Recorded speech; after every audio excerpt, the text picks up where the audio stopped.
mag-unboxing na tayo ng collaboration ng Crocs and McDonald's Happy Meal. Tinanggalan po natin siya sa mga box niya kasi mahaba naman kung isa-isahin natin. Ayun, ipapakita ko pa sa iyo ang ibang mga nakuha namin.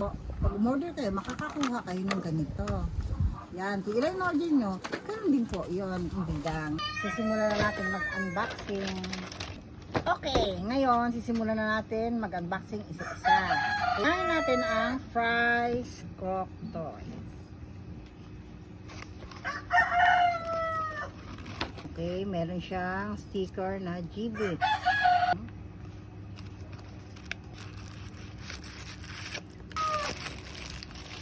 Yan.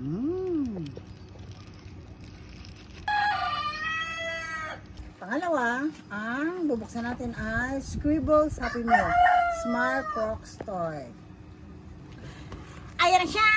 Tadadaran! May bawat isa niya, may nakalagay na G-Bits. Di ba ang ganda niya, oh? Pangatlo po ay ang Character Crocs Toy.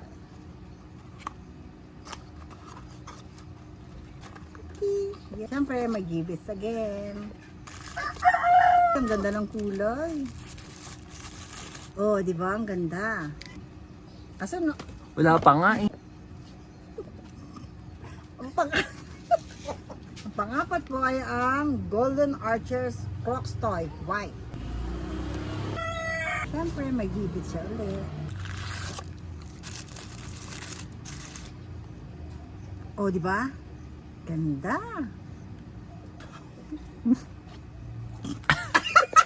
Ito na pong kasunod, ang Burger Crocs Toy.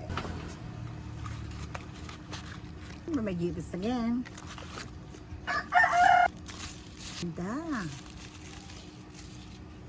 Just giving me money. Ano ba yan? Bopet Crocs Toy. Ito pala. Ay, G-Bits. Okay, ang ganda, di ba? Blue ang kayang swelas. Chining! Next, McNuggets. Ito, G-Bits ulit.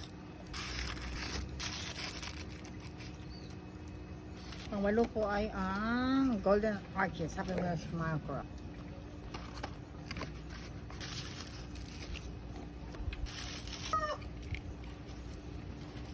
Pang 9, Happy Meal Box Pattern Crocs.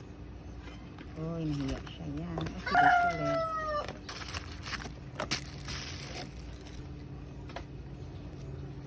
Last one, Character Crocs Toy. G-Bits again. Ooh, ganda. That's it mga kachuchay. Tapos ako mag-unboxing. Ang ganda, di ba? Ngayon, available na po ito today, September 20, sa mga lahat ng branches ng McDonald's. Mag-avail kayo, hindi kayo lugi. Napakaganda talaga niya. Worth na worth ng pera niyo. Bye-bye mga kachuchay. Ang collaboration ng Crocs and Happy Meal and McDonald's. Siguro mo? Ikaw na lang ikaw na lang. Wala talaga. Oo, siyempre, malamang. Uy, naku, Diyos